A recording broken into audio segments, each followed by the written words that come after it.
That was amazing. Thank you so much for being here and giving everybody such a unique experience during a time when we don't get to see that much outside of our homes. Yeah, no problem. It was fun. Yeah. So I'm going to get right to the questions if you don't mind, because there's a ton of them and we're going to get to as many as we can. Yeah. The first question, there's a couple that are sort of similar. Aaron A. asked, do you plan to go back to the Mount Eerie moniker again, and what made you decide to release this as the Microphones?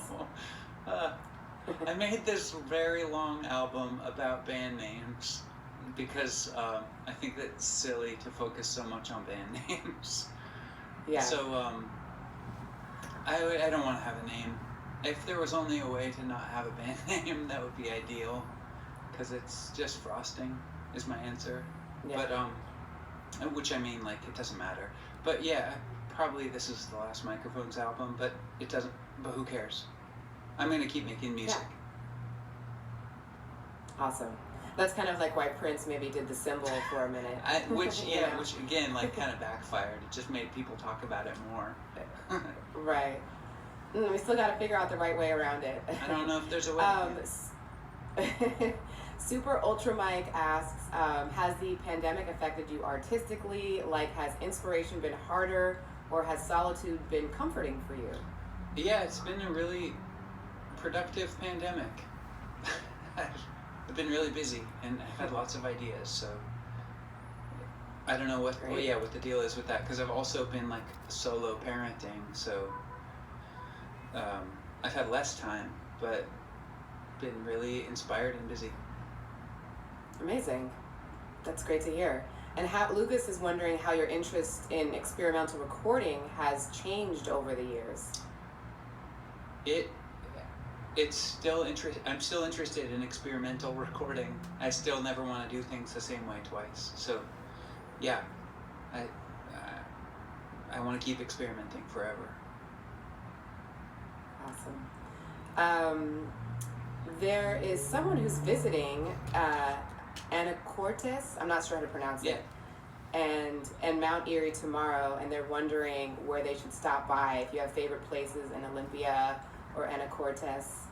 I like the top of Mount Eerie. You can drive there, or you can climb it. It's a pretty special spot for me. That's my recommendation. All right, so you hear that? Yeah. Person in the chat, you got to go to Mount Eerie, all right? And think of Phil when you're up there. Linnaeus says, are there any other genres of music you wish you could release, perform? I imagine it would be hard for someone with a reputation for a certain sound to release something totally different.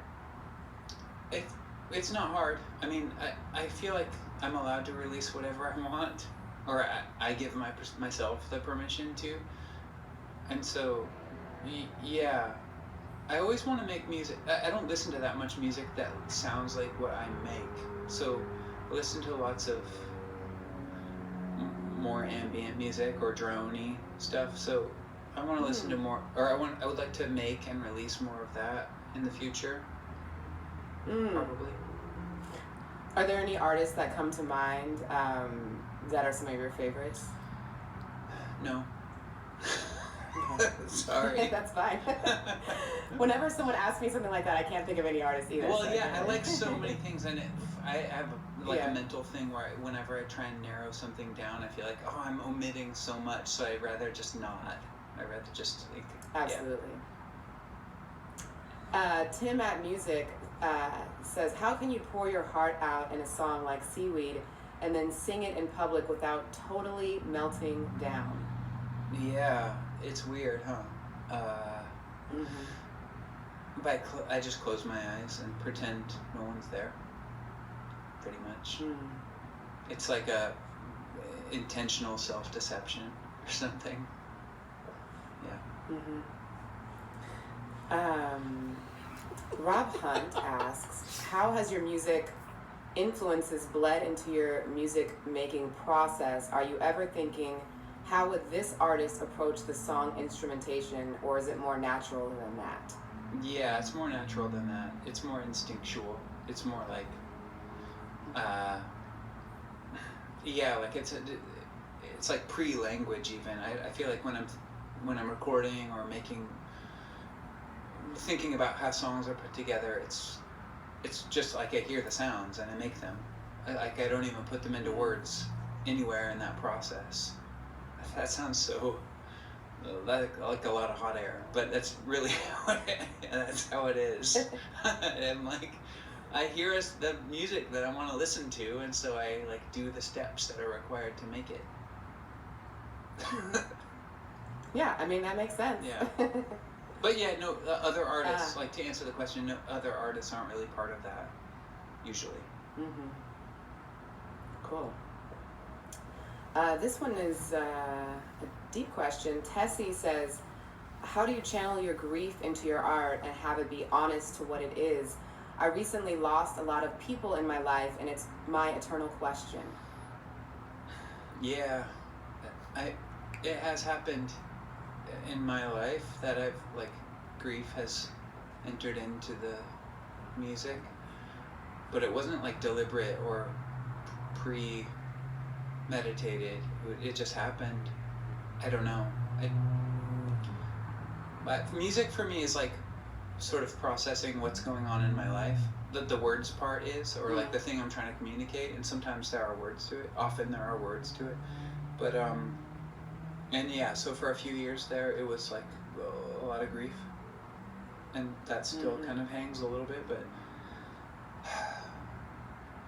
I don't know if there's a way to think about it. I mean, other than just like tapping into what's going on inside you and like trying to remove barriers, trying to like be honest and express yourself, whether it's in music or just like talking to the people around you.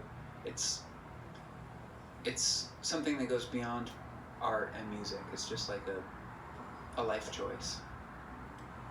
Right. That makes sense. Yeah. Harshal says, you're always talking about how you're constantly changing and always evolving into something new. Do you have any particular strong opinions on how folks tend to fixate on your older works? Is it easy to let go? I don't have any strong feelings about it. I know that that's the natural way things go. People, I don't know, whatever. It's easy to let go for me. And also it's interesting to think about the past. Got some kids walking into the room here. Hey kids. Yeah. Here's a nice one that speaks to wisdom. Adam says, if any, what piece of advice would you give to yourself at 22? Or is there anything you wish you could tell yourself back then? I thought about that one before. I don't know, I feel like there's not really advice, because even though I was an idiot in so many ways when I was 22, or at all ages, but all of that was necessary. So sort of maybe a cop-out answer, but I don't have any advice, because I just feel like all these mistakes have been so necessary and yeah, non-negotiable. I had to mess up in those ways. Right. Yeah, the journey of life. Yeah, but for the most part, I feel really fortunate about like everything that has happened to me.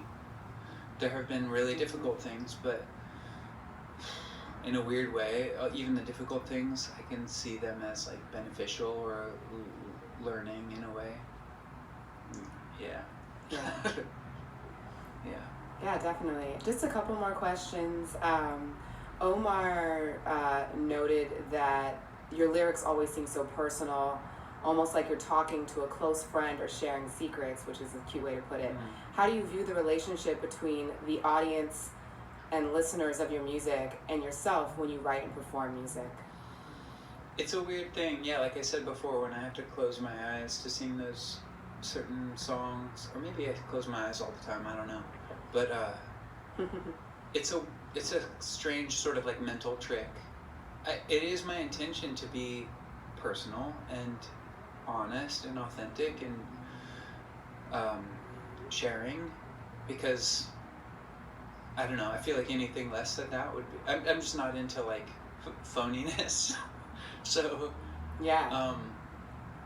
But also at the same time, to like, if I were to be like, and here's my soul, everyone, and like looking everyone in the eye. I don't know.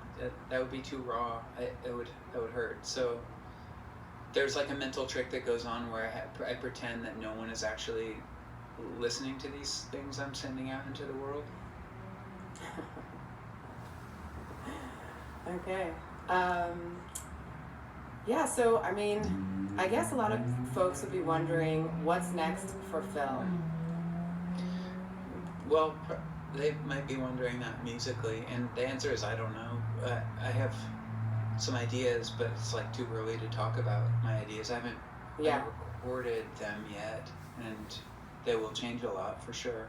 I've been working on a lot of book projects and art projects. Yeah. Cool. Yeah, it's a little early to say. Yeah, absolutely. And one more question, because the chat is asking, who was the musician that joined you today? Oh yeah, that's my friend Jay. I'm at his house right now. This is not my home. He, Jay Blackington. He played guitar with me, and he invited us over for dinner tonight outside. Yeah. Beautiful. Yeah. What's for dinner? Oh man. Well, he's a chef. He has this restaurant here. Wow. Called Hogstone, and but they're closed. But so yeah, he invited us over to cook this animal that he raised and other stuff. It's amazing food. It's just cooked out on the fire. That sounds so good.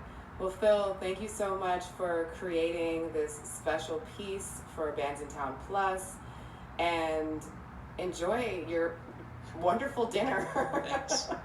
Thanks. Yeah, thanks for having me. Thanks for watching.